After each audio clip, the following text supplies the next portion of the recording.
जय Jagannath. Hello friends, आज ये वीडियो रे हमें plus 3 third semester VSc ethics and value रो हमें यूनिट 5 रो सिलेक्शन 2 मार्किया 5 मार्किया क्वेश्चन आंसर डिस्कशन करबा। तो समस्त क्लास को लास्ट जाय देखंतु मयूरभंज यूनिवर्सिटी पिलांकर एग्जाम अछि, ता सहित उत्कल यूनिवर्सिटी पिलांकर एग्जाम अछि। तो से माने ए क्लास टी को मिस बिल्कुल भी करिवेनी। तो प्रथम क्वेश्चन एठी अछि, विज्ञान और नीतिशास्त्र संपर्क व्याख्या कर। देखंतु एटा 2 मार्किया क्वेश्चन आसीबो, बी 5 मार्किया क्वेश्चन आसीबो, किंतु एटा 2 मार्किया अनुसार मु आंसर करिछि। एटा बुझंतु। तापर लॉन्ग क्वेश्चन सॉरी 5 मार्किया भी आपण लिखि परिबे, 5 मार्किया लॉन्ग करी खाली लिखिबे, किंतु क्वेश्चन सिलेक्शन रहइबो 5 मार्किया 2 मार्किया पई। विज्ञान और नीतिशास्त्र संपर्क अत्यंत गभीर। आमे जानिछन्ति विज्ञान और नीतिशास्त्र का संपर्क कोन अत्यंत गभीर। विज्ञान नुआ ज्ञान प्रजुक्ति और आविष्कार देउतला बेले नीतिशास्त्र सेही ज्ञान सठिक व्यवहार केमिति हबो ताहा निर्देश करे। ताने ए देखंतु विज्ञान कोन करथा है ना, विज्ञान सब नूतन नूतन जिनिस आविष्कार करथा है, प्रजुक्ति विद्या भी विकास करिथा है। सेही सब विद्या ताहार जो नीतिशास्त्र किंतु कोन करथा है, नीतिशास्त्र सेही ज्ञान सठिक व्यवहार केमिति हबो ताहा निर्देश देइथा है। जो जो सब उद्भावन हला से सब ज्ञान को केमिति व्यवहार करबा सेटा कोन करथा है, नीतिशास्त्र सेटा निर्देश देइथा है। मनुष्य मंगल सुरक्षा नैतिक मूल्य रक्षा पाई विज्ञान को नीतिर सहायता आवश्यक हला। जो मनुष्यर मंगल करबा आमे तार सुरक्षा करबा, तार नैतिक मूल्य रक्षा करबा, तो एई सब पाई हमको विज्ञान को नीतिर सहायक हमर आवश्यक पड़े थाए। तापरे विज्ञान नीतिगत एटा टिके क्वेश्चन टिके भूल टाइपिंग हेछि। देखंतु एटा क्वेश्चन कोन हबो, 2 नंबर क्वेश्चन कोन हबो, विज्ञान नीतिगत भाबरे निरपेक्ष की। एठी कीटा बसिबो, एठी की बसिबो हला। विज्ञान नीतिगत भाबरे निरपेक्ष की, एटा मोस्ट इंपोर्टेंट क्वेश्चन आसीबो देखिबे। एटा मोस्ट इंपोर्टेंट क्वेश्चन देखिबे एग्जाम को आसीबो। विज्ञान निजे निरपेक्ष हेले मध्य ताहा व्यवहार निरपेक्ष नुहे हला। विज्ञान सिना निजे निरपेक्ष हेले ताहार व्यवहार केबे निरपेक्ष नुहे। एटा 1 मार्किया क्वेश्चन यदि पचारछि विज्ञान नीतिगत भाबरे निरपेक्ष की, तमे लिखिबो नाही बा नुहे हला। विज्ञानीय ज्ञान भल काम और खराब काम दुईटी पाई व्यवहृत होई पारे। एठी विज्ञान ज्ञान काई कहला, एठी भल काम और खराब काम दुईटी काम पाई काई व्यवहार होई पारे ना। एठी देखंतु कोनोसी धर छुरी किंबा टिके रहिबे। देखंतु एठी गुटे उदाहरण नबा, धर गन तयारी करा होची, गन छुरी ए सब जिनस कोन, छुरीटे कोन छुरीर किछि जिनस कटा होची, तो छुरीटा को डॉक्टर माने भी व्यवहार करूचंती हला। जे कोन से छुरी हमर बहुत क्षेत्र रे हमर व्यवहार होची छुरी। आ सेही बळा गन को को माने पुलिस मानक पई गन होची, तो पुलिस आर्मी माने कोन करचंती, गन द्वारा हमको बाह्य शत्रु आक्रमण रो सुरक्षा करचंती। किंतु सेही जो गन सेटा भल काम कला आ सेटा मध्ये खराब काम करि परिबो। सेही गन बा सेटा छुरी काहे खराब काम करि परिबो। देखंतु छुरी धर विज्ञान कोन हम भल पई तयारी करछि, किंतु सेटा कोन होची छुरी जणे नै के जण को भूसी देला, आ धर चुरार बंदूक जणे आनी की का गुली कर देला। तो सेही सब सेहिति पई एटा कोन दुईटी पई व्यवहृत होय, एटा भल पई आ खराब पई हला। भल पई खराब पई व्यवहृत होय। उदाहरण स्वरूप परमाणु शक्ति शांति पई बा विनाश पई व्यवहृत होई पारे। तेनु विज्ञान नीतिगत दायित्व मनुष्य ऊपर निर्भर करे हला। प्रजुक्ति मूल्य शून्य की, प्रजुक्तिर मूल्य शून्य की, प्रजुक्ति केबे मध्य संपूर्ण मूल्य शून्य नुह, यार केबे शून्य नुहे। यह मनुष्यर चिंताधारा सामाजिक आवश्यकता मूल्यबोध को प्रभावित करे। प्रजुक्ति द्वारा समाजर उन्नति सहित नीतिगत समस्या मध्य सृष्टि हुए।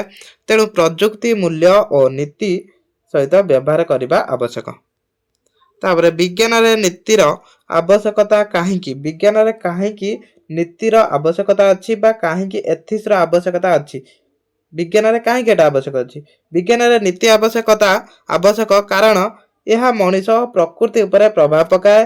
अनीतिगत गवेषणा मनुष्य जीवन सुस्थ स्वास्थ्य और अधिकार को क्षति पहुंचाई पारे। एठी काहे कहला देखंतु विज्ञान नीति रे आवश्यक काहेकि, विज्ञान रो नीतिर आवश्यक कहीं ना विज्ञान में नीति आवश्यक हुए यार कारण कौन मनीष प्रकृति उपर प्रभाव पकाए ये जो विज्ञानटा मनीषर प्रकृति उपर प्रभाव पकई थाए नीतिगत गवेषणा मनीषर जीवन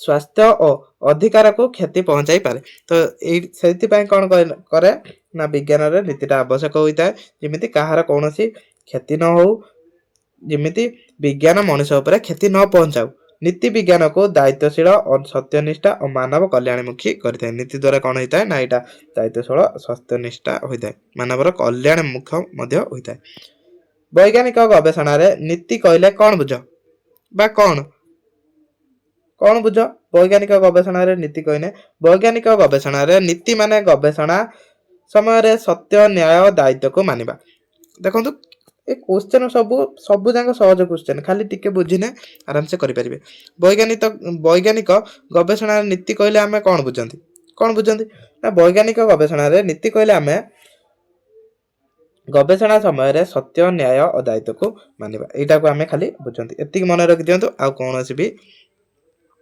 डाउट रहिबनी आपनकर खाली सेतिक बुझि दियंतु नवीनता रे नीतिर भूमिका कौन नवीनता रे नीतिर भूमिका कौन नवीनता मनुष्य जीवन को नवीनता मनुष्यर जीवन को सहज करे किंतु एथिरे नीतिर भूमिका अत्यंत आवश्यक एटा सिना मनुष्य जीवन को सहज करे किंतु यादर नीतिर भूमिका बहुत आवश्यक नीति बिना नवीनता सामाजिक क्षति करि पारे नवीन प्रजुक्ति समाजर समस्त श्रेणी को लाभ देवा उचित मानव मूल्य सुरक्षा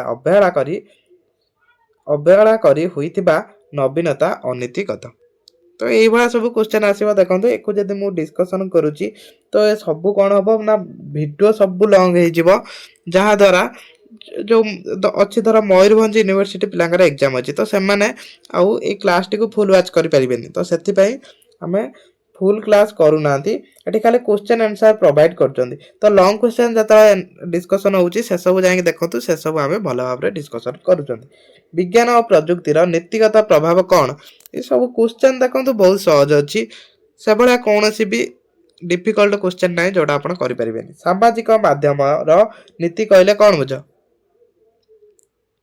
तो यही भाया सब क्वेश्चन अच्छी आराम से गुड़ाक टिके थरे थरे पढ़ीदे आराम से ये वीडियो पॉज कर पढ़ु ना पीडीएफ पाइबापी टेलीग्राम रे जॉइन हूँ से पीडीएफ भी मिल जाए पूर्व आम यूनिट 1 ठारू यूनिट 4 जाए सब जाक यूनिट रो क्वेश्चन आंसर डिस्कशन करछंती लॉन्ग क्वेश्चन शॉर्ट क्वेश्चन ताको भी जाइए प्लेलिस्ट रो देखंतु आधुनिक गैजेट नीतिगत समस्या कौन एटा वेरी इंपोर्टेंट क्वेश्चन जो गुड़ा बेसी इंपोर्टेंट क्वेश्चन बारंबार आसे से गुड़ा भी कुआ जाउची आपन को तापर कृत्रिम बुद्धिमत्ता बा एआई रो नीति कौन एटा भी बेसी इंपोर्टेंट रहइबो तापर प्रश्न अछि विज्ञान और प्रजुक्ति मानव मूल्यबोध को प्रभावित करे एटा टाइपिंग भूल होछि ना एटा की एठी बसिबो